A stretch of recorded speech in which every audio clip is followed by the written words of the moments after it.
Bwana Yesu asifiwe sana. Mungu akubariki sana kwa uwepo wako mahali hapa. Kipekee nimshukuru Mungu kwa kunipa neema na kibali cha kuweza kusimama mbele yako siku ya leo.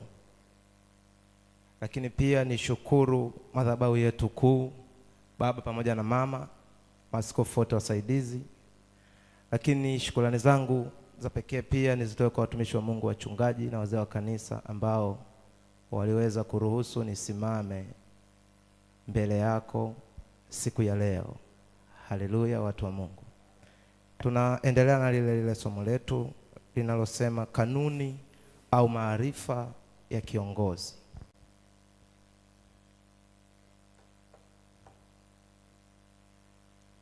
Kanuni au maarifa ya kiongozi. Kwa nini tunafundisha somo hili la uongozi mbele yako? Maana mwingine anaweza kusema somo hili lilifaa kwenye semina ya viongozi au liliwafaa viongozi tu. Ngoja nikwambie, katika dunia hii kila unayemuona ni kiongozi. Kila mtu ni kiongozi. Hata wewe ni kiongozi. Bwana asifiwe sana. Unaweza usiwe kiongozi kanisani ukawa kiongozi kwenye familia. Bwana asifiwe sana. Wewe ni mama ni kiongozi, wewe ni baba ni kiongozi, wewe ni kaka ni kiongozi. Yaani kila ninayemuona hapa ni kiongozi. Wewe ni bosi, inawezekana hapa sio mchungaji wala sio mzee wa kanisa, lakini kazini kwako ni bosi, meneja, una saluni umeweka kijana pale, unamuongoza, ni kiongozi. Bwana asifiwe sana. Kwa kila mtu ni kiongozi, ndio maana tunafundisha somo hili. Sasa kulingana na muda na nafasi, kuna vitu fulani nitaviruka. Leo nitafundisha sifa za kiongozi bora. Tulikotoka tulijifunza uongozi ni nini, tukajifunza tukaona, na nilikuwa nikirudia sana, lakini leo nitafundisha sifa kiongozi bora. Haleluya. Kwanza kama unaandika andika, kiongozi ni yule anayesimama mbele ya wengine. Nilifundisha nikasema uongozi ni roho, uongozi ni mzigo. Lakini nikasema nikija tena nitafundisha kiongozi ni nani. Bwana asifiwe sana. Kwa leo tunaona kwamba kiongozi ni yule anayesimama mbele ya wengine ili kuwaongoza. Kiongozi ni yule anayesimama mbele ya wengine ili kuwaongoza, kuwaonyesha nini cha kufanya. Kiongozi ni yule anayesimama mbele ya wengine. Lengo la kusimama mbele ni kuwaongoza, kuwaonyesha nini cha kufanya. Lakini malizia na kuwashawishi kufanya.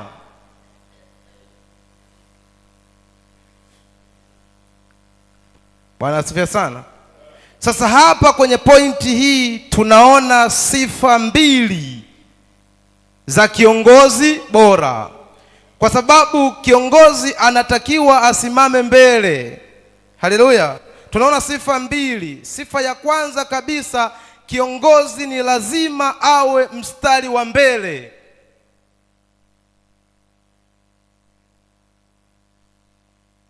Kiongozi ni lazima awe mstari wa mbele. Tunaona sifa ya kwanza kabisa ya kiongozi bora. Kiongozi ni lazima awe mstari wa mbele kufanya kile anachotaka wengine wafanye. Haleluya, watu wa Mungu. Na ndio maana sifa ya kiongozi anakaa mbele. Hata watumishi wa Mungu hapa tukiwa kwenye ibada, viongozi wetu wanakaa mbele. Bwana asifiwe sana. Ukienda kwenye mikutano ya kisiasa, viongozi wanakaa mbele. Kwa hiyo ni ishara tu inayoweza kuonyesha kwamba kiongozi anatakiwa awe mstari wa mbele. Na kwa nini anakaa mbele? Sio watu wamuone, anakaa mbele ili kuwaongoza wengine nini cha kufanya. Usiposema amina, uliyekaa mbele wa nyuma hawezi kusema amina. Bwana asifiwe sana. Usipopiga makofi, uliyekaa mbele wa nyuma hawezi kupiga makofi. Si tunaonaga bishop pale akianza kupiga makofi, kanisa zima linapiga makofi. Sasa ukiongoza amekaa mbele anawaonyesha wengine nini cha kufanya. Bwana asifiwe sana. Hata akifika mtumishi wa Mungu hapa, nimefuatilia sehemu nyingi sana akiwa anafundisha, kama ni mgeni hata kama ni mwenyeji, watu wengi wanamwangalia kiongozi wa mbele, hiki anachokifundisha huyu mtumishi, baba yetu au kiongozi wetu anakipokeaje?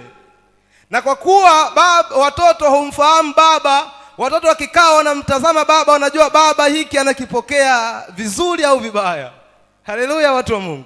Kwa kazi ya kiongozi, anakaa mbele ili kuwaonyesha wengine nini cha kufanya, kuwaongoza na kuwashawishi. Haleluya, watumishi wa Mungu. Kwa hiyo sifa ya kiongozi ni kufanya kabla ya wengine kufanya. Lengo la kufanya ni kuwaonyesha wengine kwamba ninyi mnatakiwa mfanye hivi. Nimeongea kwamba kila mtu hapa ni kiongozi. Wewe umekuwa wa kwanza kuabudu hapa. Bwana asifiwe. Wewe ni mzaliwa wa kwanza. Kila anayekuja hapa, kila anayejiunga na huduma hii, kila anayekuja hata kutazama wewe, unaenenda vipi? Unamheshimu vipi bishop? Haleluya.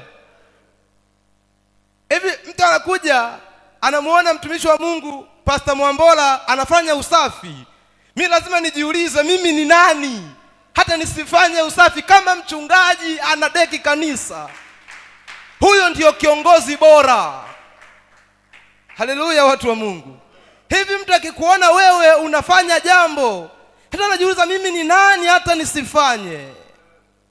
Bishop anaamka asubuhi na mapema, kwa umri wake, kwa cheo chake, kwa uchumi wake. Inawezekana ana kitanda kizuri, sio inawezekana, ana kitanda kizuri na pakulala ni pazuri kuliko pa mimi. Sasa mimi najiuliza, kama bishop anaacha kila kitu anakuja asubuhi kwenye ibada, mimi na kitanda cha namna gani kinachoweza kunizuia nisije kwenye ibada asubuhi? Huyo ndio kiongozi bora. Anafanya kwanza yeye. Kwa sifa ya kwanza kabisa, lazima uwe mstari wa mbele. Haleluya. Wewe ni kiongozi wa kina mama, unatangaza michango kwa kina mama, wanakutazama kwanza wewe. Nina vitu vingi sana vya kujifunza kwa bishop wetu, na vitu vingi sana. Na kwa kuwa Mungu alinileta ili nijifunze, naendelea kujifunza. Jumapili alipokuwa anatangaza michango ya ujenzi, alianza yeye. Piga makofi kwa bishop wetu. Haleluya. Sasa unaweza ukawa kiongozi mahali fulani, unataka watu wafanye jambo fulani, unaweza ukashangaa watu wamekuwa nyuma. Jitazame kwanza wewe unayeongoza.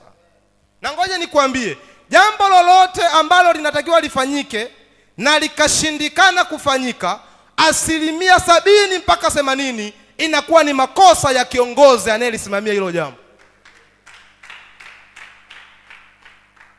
Na ukiona jambo limefanikiwa kwa 100%, asilimia kubwa, Bwana asifiwe sana, pongezi kubwa zinatakiwa ziende kwa yule anayelisimamia hilo jambo.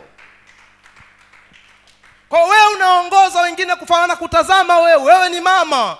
Kuna watu tunatamani tupate familia, tupate watoto wana maombi. Tunataka tuone tuzaa watoto wana maombi, wanakutazama wewe mama unaomba. Bwana asifiwe sana. Sasa hapa tutasoma kile kitabu cha Mathayo 11:29. Mtumishi wa Mungu, tuna maandiko mengi kidogo, tunaomba twende haraka kidogo. Mathayo, lakini wakati mtumishi wa Mungu weka hilo andiko, tuendelee kuandika.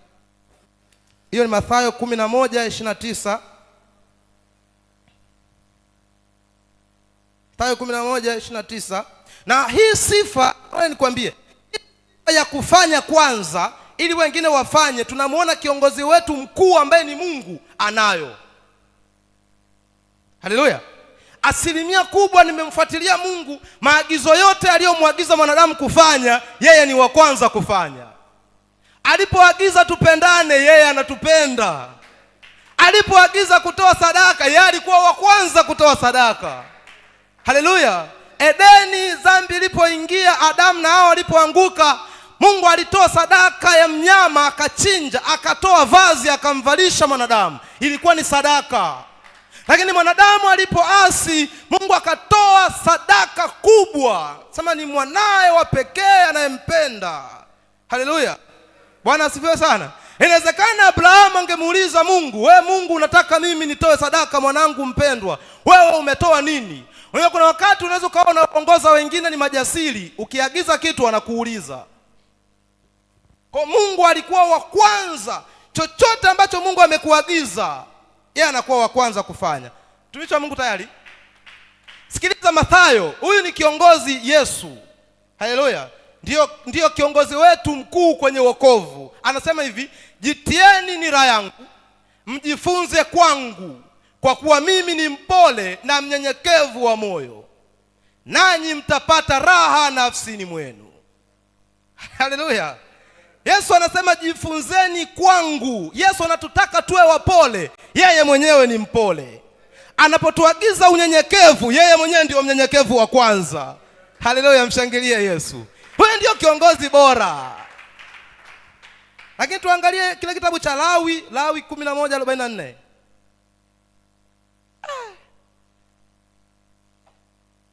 Ule umeisha. Lawi 11:44. Lawi 11:44, lakini pia andika Petro wa kwanza 15 mpaka 16. Mambo ya Walawi. Kwa kuwa mimi ni Bwana Mungu wenu, takaseni nafsi zenu, basi iweni watakatifu, kwa kuwa mimi ni mtakatifu. Wala msitie uchafu nafsi zenu kwa kitu kitambaacho cha aina yoyote kiendacho juu ya nchi. Nilikuwa naitaka hii. Kwa kuwa mimi ni Bwana Mungu, kwa kuwa mimi ni Bwana Mungu wenu, takaseni nafsi zenu, basi iweni watakatifu, kwa kuwa mimi Mungu ni mtakatifu. Bwana asifiwe sana. Anakuagiza uwe mtakatifu kwa sababu yeye ni mtakatifu. Petro wa kwanza 1:15 na 16. Lakini nimalizia hii pointi, sifa ya pili ya kiongozi. Kiongozi ni lazima awe na nguvu ya ushawishi. Sifa mojawapo, na hii unatakiwa uingie kwenye maombi ukiwa kiongozi, muombe Mungu roho ya ushawishi. Mungu akupe roho ya ushawishi. Moja ya nguzo kubwa, moja ya sifa kubwa itakayokufanya uwe kiongozi bora ni kuwa na roho ya ushawishi. Uongozi bora sio ubabe. Haleluya. Uongozi bora sio ubabe, sio porojo. Uongozi bora ni roho ya ushawishi. Mtu anafanya kwa hiari. Haleluya. Kwa hii nataka umuombe Mungu, Mungu akupe roho ya ushawishi. Muda umeisha, watu wa Mungu, tusimame.